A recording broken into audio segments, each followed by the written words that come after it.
vous allez bien malgré la canicule qui, j'espère, de votre côté est aussi en train de se terminer comme ici. On a eu quelques gouttes de pluie ce matin, donc j'espère que ça va continuer parce que c'était insupportable, n'est-ce pas? Mais on n'est pas là pour parler de la météo. Aujourd'hui, je voulais parler de deux livres qui abordent le sujet de la Seconde Guerre mondiale et non à travers des grands noms de l'histoire ou à travers le témoignage de soldats, mais plutôt à travers le regard des femmes, que je trouve très intéressant, parce que c'est vrai qu'on apprend l'histoire de la Deuxième Guerre mondiale, hein, c'est tout à fait normal à l'école, et, on apprend aussi à travers les livres, les films. J'ai par exemple lu Un long dimanche de fiançailles, qui est sur la Première Guerre mondiale, il me semble, quand j'étais en seconde. Enfin, on apprend beaucoup sur ces moments de l'histoire tout au long de notre parcours, je pense, en tant que Français notamment.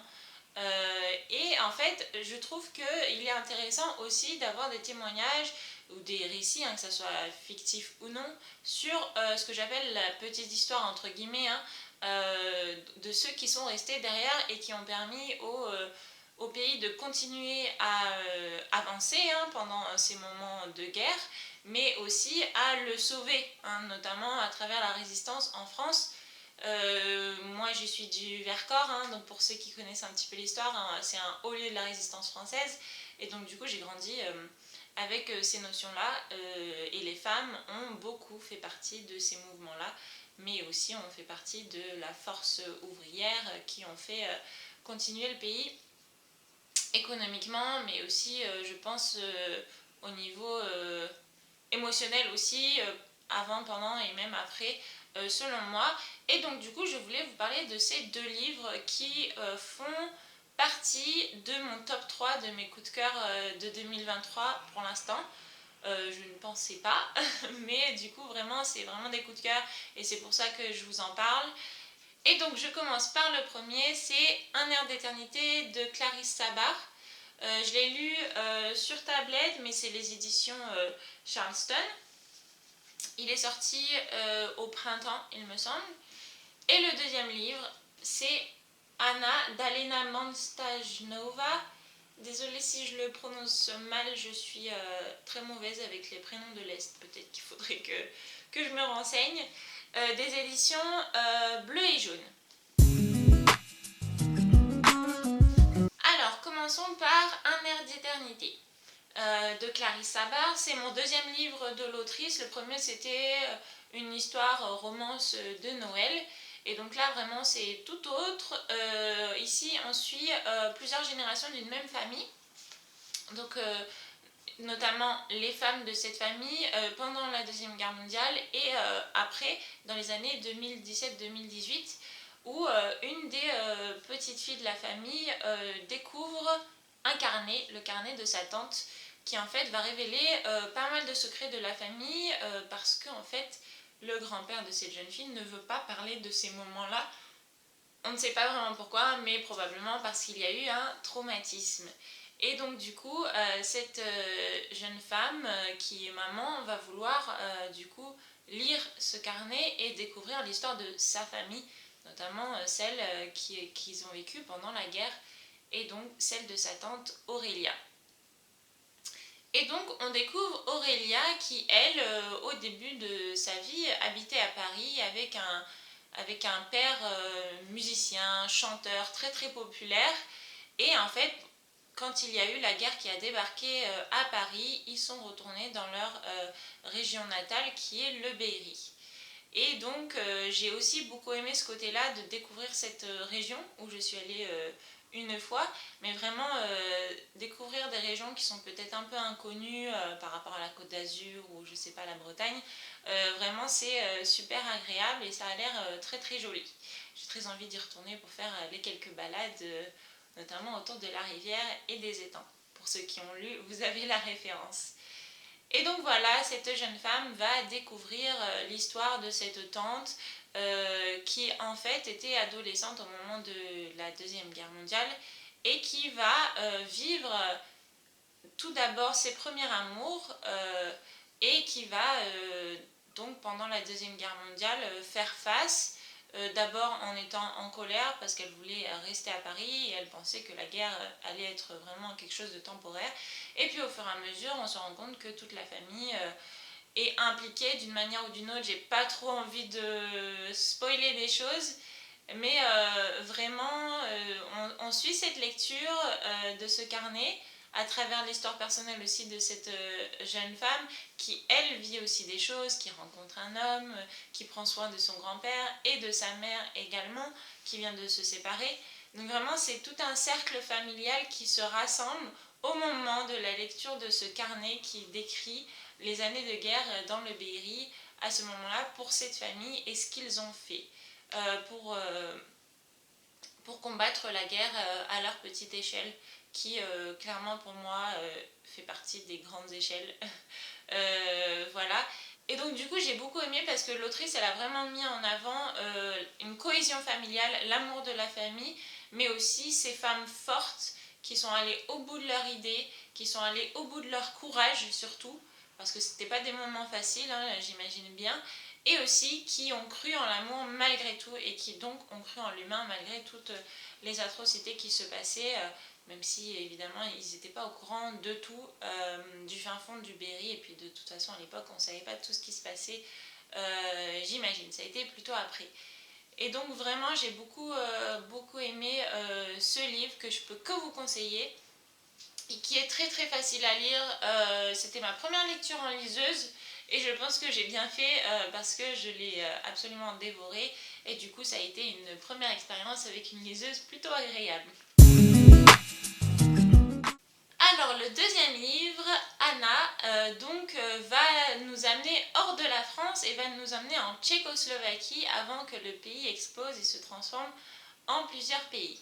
Donc ici on n'a pas vraiment du coup la même histoire de la Deuxième Guerre mondiale.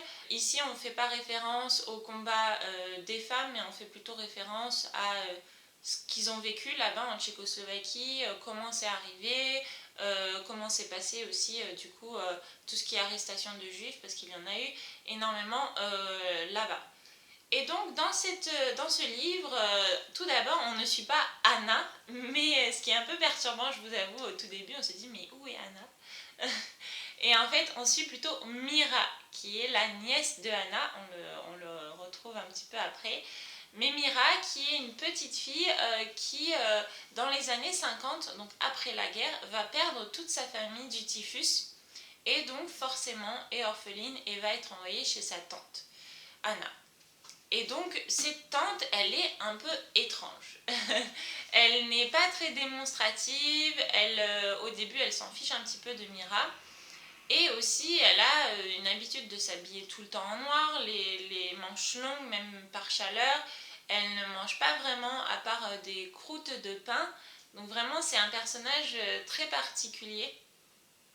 Et en fait, au fur et à mesure où on suit Mira, qui du coup évolue, grandit, devient une adolescente, devient une jeune femme avec ses amis et autres, eh bien, on découvre l'histoire de sa famille pendant la Deuxième Guerre mondiale, qui en fait était une famille juive.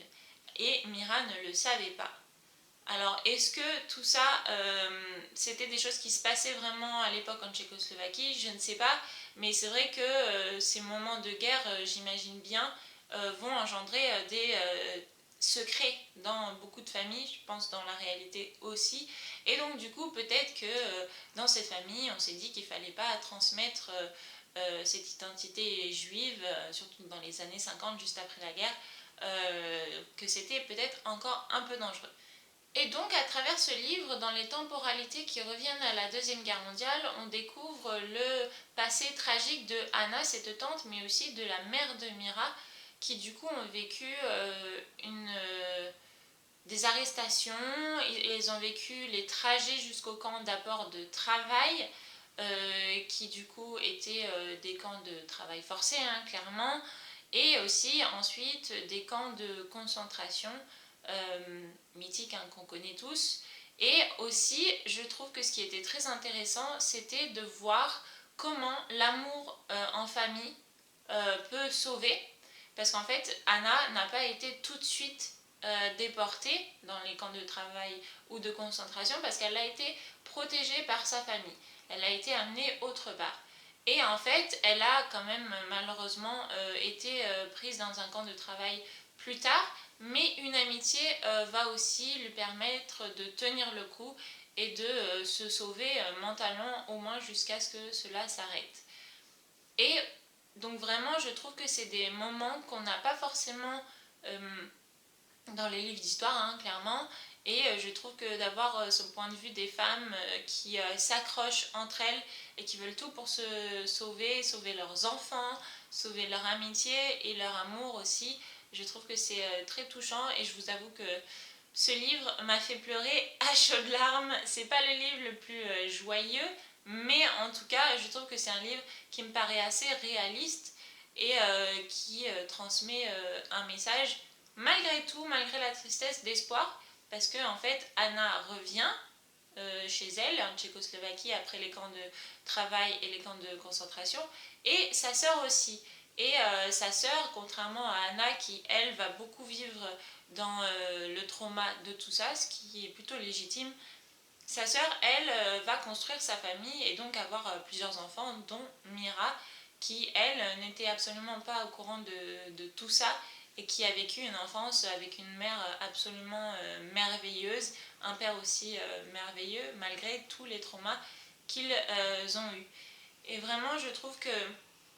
Et le dernier point que j'ai beaucoup aimé dans cette histoire, c'est que du coup, on est sorti de la France ou de l'Allemagne, et donc ça nous apprend aussi qu'est-ce qui s'est passé dans le côté est de l'Europe, donc la Tchécoslovaquie, qui a quand même beaucoup subi, hein. Moi, je suis allée en voyage il y a quelques années à Budapest et à Prague, et j'imaginais pas, parce qu'on ne l'apprend pas forcément à l'école, ce qui s'est passé là-bas, l'impact que ça a eu et l'impact que ça a toujours, selon moi, sur place. Vraiment, les vestiges sont incroyables là-bas. C'est contrairement à en France où peut-être là où on voit le plus, c'est à Vichy, sur les plages de Normandie. Mais là-bas, c'est très très poignant, je vous avoue. Budapest, ça m'a beaucoup marqué.